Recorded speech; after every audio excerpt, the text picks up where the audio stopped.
Yo, what's going on guys, and welcome to my next video where I'm gonna give you an update on my progress during the Expedition League. So last time I was talking about farming harvest, and I did try this farm for a day, but to be honest it was kinda disappointing. Without harvest on the map device, you are actually encountering harvest only once every around 5 maps, so you don't really get it that often. Also, if you do get it, you're not really profiting from it that much, especially since economy is kinda weird and selling the crafted items like I have here is really slow, so I wasn't really able to sell anything. Also, I have this craft which is reforged item keep suffixes, and I was trying to sell it for like a full day and I didn't get a single response, so it is really hard to sell stuff crafted from harvest. Also, syndicate is not really that rewarding because you sell most of the benches for around 50 chaos, when last league you will be able to sell them for more than 1 exalt. Especially ace link is much worse this link, so you're not really profiting from it. I also tried the ritual, and there is a ritual on map device for 13C, and I bought the watchstones for it, 3 with increased amount of tribute you get from monsters, and 1 with the one that gives you guaranteed 4 rituals in one area. With Secrets of the Stone you used to be able to get 5 guaranteed rituals last league, but it actually got nerfed and you no longer get additional 1, so you will always have 4, which is still nice, but it's not as good as before. So ritual was decent, but it wasn't really that rewarding. Most of the time I would pretty much just break even the 13C, so I don't think it's that great. Maybe with some investment it actually would be profitable. Another part of this strategy was farming just map bosses, and they would drop the Guardian maps, you would progress your invitations, which would drop your wards of the Maven Wardstones and Guardian maps, and you would just sell them. But actually Wardstones and Guardian maps dropped quite a lot in price. The Guardian maps are only 15C, and Wardstones, most of them you sell for like 10 chaos. So overall this strategy is not really that great. So I started to look into some other strategies, and I decided to try out the Lira Arthain. So that's what I did for full day yesterday, and it was actually quite rewarding. So I am using 4 Chayula Watchstones with a chance that the breaches you encounter will be Chayula, and I am using breaches passives, which gives me 10 additional rare monsters that will be always in the breach. This is really nice, especially if you are doing bad layouts. This pretty much guarantees that there will be 10 rare monsters even if layout is really bad, so you don't need open maps for breaches. And also the breaches will open faster, which basically means you're not losing as much time, but it also makes breaches a bit harder. Also I am using Blight, so Blight is actually still decent without the Wardstones for it. So you are getting 100% more chance to contain blighted maps in a chest, and the maps will be anointed. And some of the anoints are actually worth much more than just the base map. Normally you sell map for like 30C, and with right anointments you can sell them for like 45. And also some of the normal maps will have enchant that there will be a blight encounter on it. Also with immune response you make blight encounter a bit faster, and also you have more monsters, so it actually makes encounter easier in my opinion, because you get more points to build more towers. So let me show you how I do the strategy. So I basically go into a map with Blight and Polish Blight and Breach Scarab, because I think they are the best for cost efficiency. The Rusted Blight is pretty much the same price, and Gilded breach is too expensive in my opinion to use it. So I am just running quickly through a map, not really focusing about killing that many monsters, just whatever I can on my way. I am not doing league mechanic because I don't think it's that worth it, and I am just looking for blight and breaches.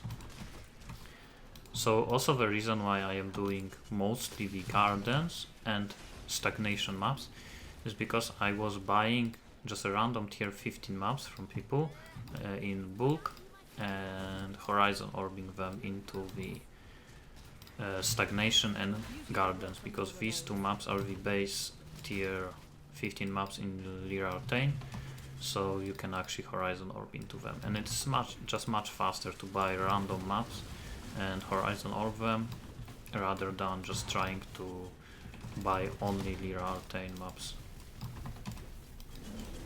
You could try to do this strategy in lower tier maps, but because of the scarab cost, I don't think it is that worth it, especially for blighted maps. Blighted maps tier 4 plus, 14, 13 plus are much more expensive than the lower tier.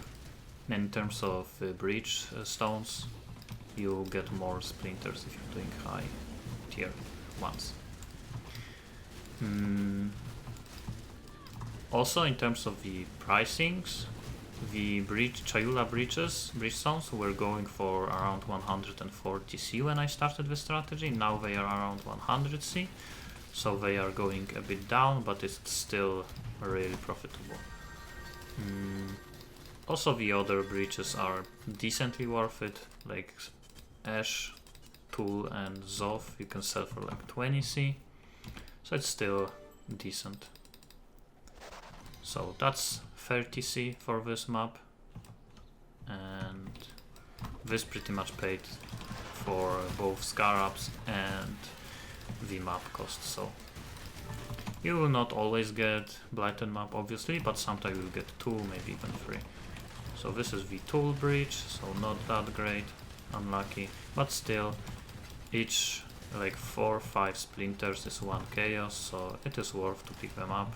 I'm just not really that focusing on clearing this breach fully. I'm just trying to be time efficient, and I'm picking up the splinters while I am clearing, because again it is not that great of a breach type. So now let's search for the second one, because there's always 2 because of the Polish breach scarab, and you have a chance to encounter third one. So now I got Chayula, oh I guess it is Ash, so kinda unlucky.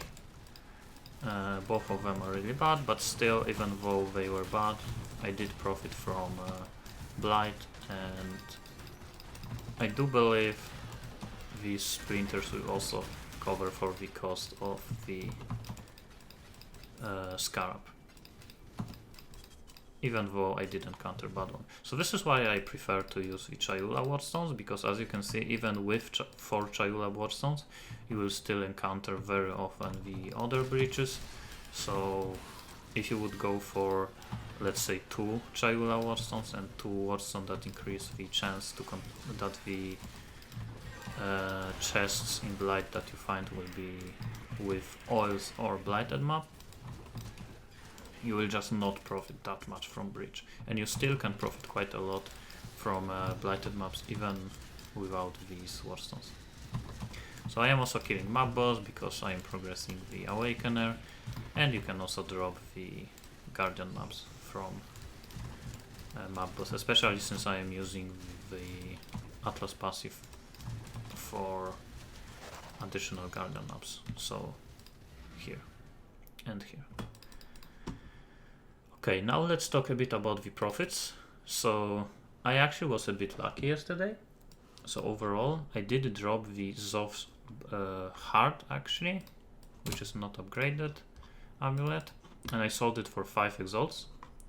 I also dropped Asenav's Gentle Touch gloves just from a normal monster. I sold it for 6.5 exalts. And from one hunter that I found, I dropped the Hunter Exalted Orb, which I also sold for 5 Exalt. They are going a bit down in price, but I was able to make decent profit. And from Awakener Orb, I got Awakener Orb from Awakener, so I sold it for like 3.5. So they are also going down a bit. So overall, from these 4 items, I did profit around 20 Exalts. So I was a bit lucky, but I do believe from selling the Blighted maps and Bridgestones, I did profit probably between 10 to 20 Exalts. So overall, I probably made around 40 Exalts in one day, probably around 7 hours of playtime. So it is pretty good strategy even if you are not lucky. So what did I do with these profits? So first thing I did upgrade my bow. So you can actually craft a bow like this deterministically. So let me just show it to you right now. How can you do it? So let's jump to Craft of Exile. So you want a bow with at least 1.5 attack speed. So short bow, grove bow, or ticket bow. And you want it to be at least item level 82. And you want it to be 6-linked. And first thing you do, you craft with corroded, jagged, and metallic fossils until you hit +2 bow gems and +1 normal gems. So it shouldn't be that hard. As you can see, I already got it. And you will pretty much always have 3 suffixes. So you would have to do is to use Annulment Orb. And if you are lucky, you remove 1 suffix. If you are unlucky, you just have to go back to fossil crafting. So at that point, you put cannot roll attack modifiers. So this base is around 3 Exalts, probably. And cannot roll attack modifiers is 1 Exalt. So this costs already 4 Exalts. At that point you will use Hunter Exalted Orb, so another 4 Exalts, so we are at 8. And you will always get chaos damage over time as a prefix. If you have 1 free prefix, all suffixes blocked, and cannot roll attack modifiers, you will always get it. The only difference is tier. And you need item level 82 for tier 1. So I was actually unlucky with mine and I got tier 4. But it doesn't really matter that much, you still get 60% chaos damage over time if you hit tier 4. So after that, you remove cannot roll attack and you will use prefixes cannot be changed. And just use Scour Orb.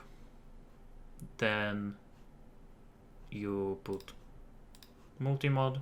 So for prefixes cannot be changed, you pay 2 Exalts, so we are at 10 Exalts. Multi-mod is 2 Exalts, so 12 Exalts.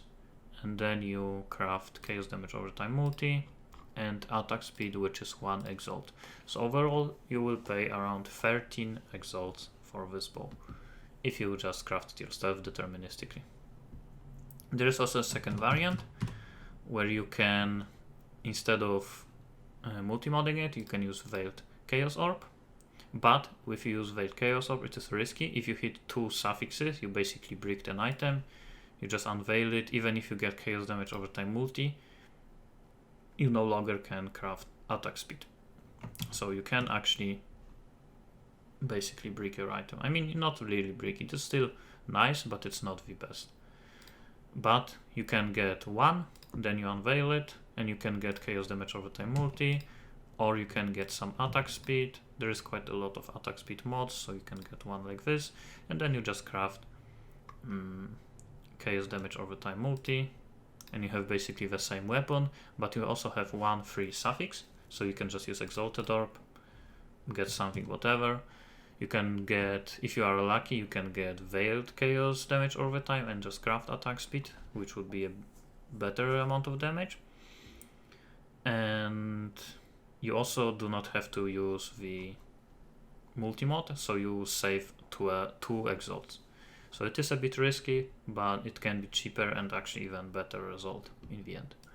But I did decide to go for a safe version. I just went for multi-mod. The second upgrade I got was Empower. So Empower right now is really expensive. Empower level 4. So gem level 4. Empower is around 9 Exalts. I bought mine for 9.5. So that's already the 20 exalts that I was lucky with, and the rest of the money I did spend on Watcher Eye with the damage over time multiplier while affected by malevolence. I paid 12 exalts for it, and I also have like 400C, which is like 5 exalts, and a lot of blighted maps and brimstones to sell, so I have like another 10, maybe even more exalts. If you would count everything, that would be probably even more. So that's it in terms of the profits that I got and my upgrades. I am pretty much done with the, I would say, like core of the build. The next upgrade probably would just amulet with awakened orb, chaos damage over time multi. The same for quiver, awakened orb with +1 arrow, and I would want to have boots with tailwind. So these 3 upgrades would be probably the biggest ones. But if I go for them, I will probably lose some life, lose some resistances, so I will have to upgrade some other items, just some rare items with more life and more resistances. So in my PoB, right now, I have 780k combined DPS, so basically dot plus Mirage Archer dot, with overlapping pots. I don't really know how many overlapping pots I have, but I'm shooting 9 arrows, so I probably am overlapping like 6 of them, so that would be almost 5 million DPS. If you get this upgrade that I was just talking about, you would probably be able to increase it by probably another million or something. So that's what I am gonna aim for right now. But my next goal is actually gonna be trying to farm simulacrums. So I am gonna do a little bit of the strategy more because I need money for some upgrades, but after this I am gonna try to farm simulacrums, and the reason for that is because simulacrums, as you can see here, they are going for 1.3 exalt, and just like 2-3 hours ago I checked it and they were 1.5, 1.6, so they are going down in price.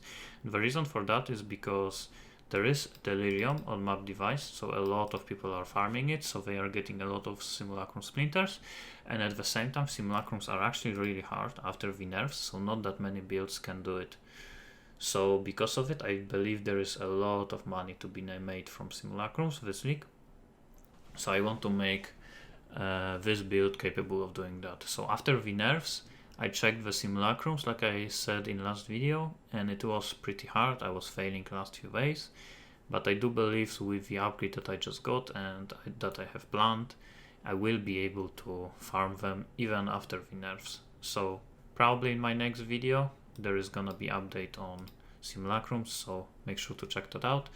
And if you want to see this live, you can check out my Twitch channel ZenM, where I am gonna be streaming all of that progress. So see you next time.